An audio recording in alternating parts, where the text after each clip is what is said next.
നമസ്കാരം. പ്രകൃതി ദുരന്തങ്ങൾ എന്നും നമുക്ക് തീരനഷ്ടവും വേദനയുമാണ്. കേരളത്തിൽ മുഴുവൻ കണ്ണീരായിട്ട് വയനാട് ഉൾപ്പെട്ടതിന്റെ പശ്ചാത്തലത്തിൽ ഞാനെന്റെ മോണാറ്റ് സമർപ്പിക്കുന്നു. ആ മണിക്കുട്ട മോനിക വന്നേ അച്ഛൻ പറയട്ടെ. വേണ്ട, അച്ഛൻ ഒന്നും പറയണ്ട.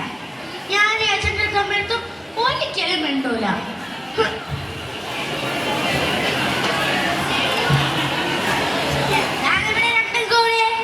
എന്നെ പിണങ്ങിയോ? എന്തിനാ മക്കളെ ചങ്ങലപ്പെട്ടിരിക്കുന്നത്? അമ്മ നോക്കമ്മേ, എത്ര നാളാഴ്ച റിമോട്ട്കാരൻ മേടിച്ചു തരാന്ന് പറഞ്ഞിട്ട് പിന്നെ മേടിച്ചു തരാന്ന് പറഞ്ഞ പറ്റിക്കല്ലേ. നാളെ എന്റെ ബർത്ത്ഡേക്ക് എന്തായാലും റിമോട്ട്കാരൻ മേടിച്ചു തരാം. ഈ അച്ഛൻ ഒന്നും മേടിച്ചു തരില്ല എന്നാണ് പറയുന്നത്. മക്കളെ ക്ഷമിക്കട്ടോ, ഞാൻ അച്ഛൻ്റെ അടുത്ത് പറഞ്ഞ് റിമോട്ട്കാരൻ എന്തായാലും മേടിച്ചു തരാൻ പറയാം. മക്കൾ പോയിട നാളെ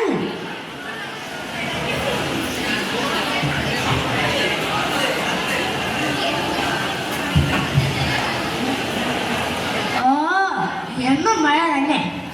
മലയുടെ അപ്പുറത്തേക്ക് മണ്ണടിച്ചതാണെന്നാ പറയുന്നത്. ആ പുഴയിലെ വെള്ളം കൂടി. അതൊന്നും കാര്യമാക്കണ്ട, അതിക്കൂടെ സ്ഥിരം ഉള്ളതല്ലേ.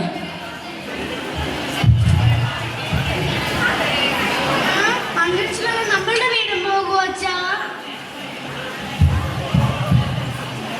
മക്കളിതുവരെ ഉറങ്ങിയില്ലേ? അങ്ങനെ സംഭവിക്കില്ല കേട്ടോ.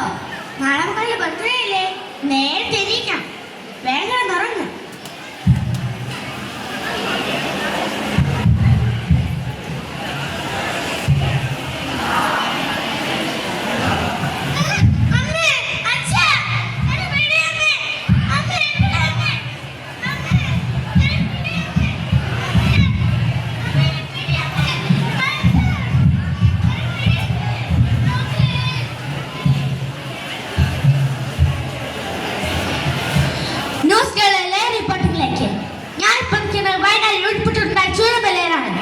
ചുരമലയിൽ 50 പേരാണ് ഇതുവരെ റിപ്പോർട്ട് ചെയ്യപ്പെട്ടുള്ളത്.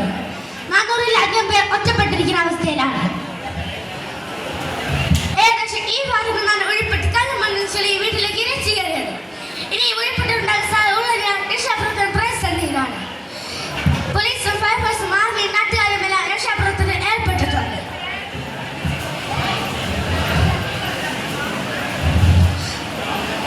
ഉൾപ്പെട്ട് തറങ്ങൊഴിപ്പോയി സ്കൂളിന്റെ പ്രധാന അധ്യാപകൻ ഒന്ന് മനസ്സിലാർന്ന് റിപ്പോർട്ട്. നമുക്ക് അദ്ദേഹത്തോട് കൂടുതൽ കാര്യങ്ങൾ ചോദിച്ചറിയാം. സർ പറയൂ, തറങ്ങൊഴി സ്കൂളിൽ കുറച്ച് കുട്ടികളെ കുറച്ച് മാഷിന് എന്താണ് പറയാനുള്ളത്?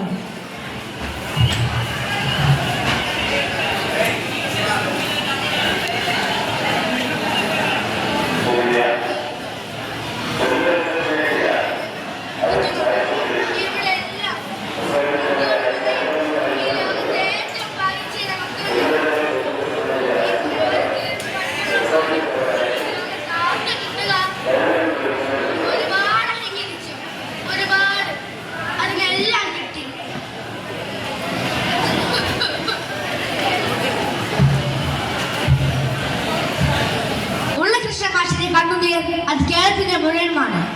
24 ന്യൂസുകളോടൊപ്പം വെള്ളാർമലയിൽ നിന്ന് അഭിലാഷ്.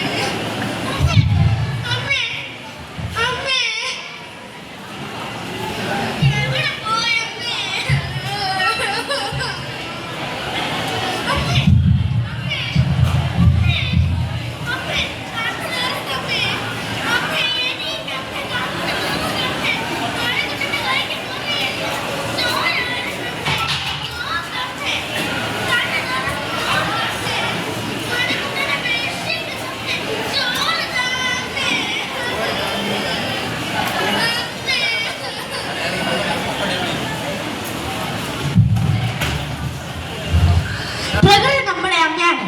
അതിനെ സംരക്ഷിക്കാൻ നമ്മുടെ ഓരോരുത്തരുടെയും കടമയാണ്.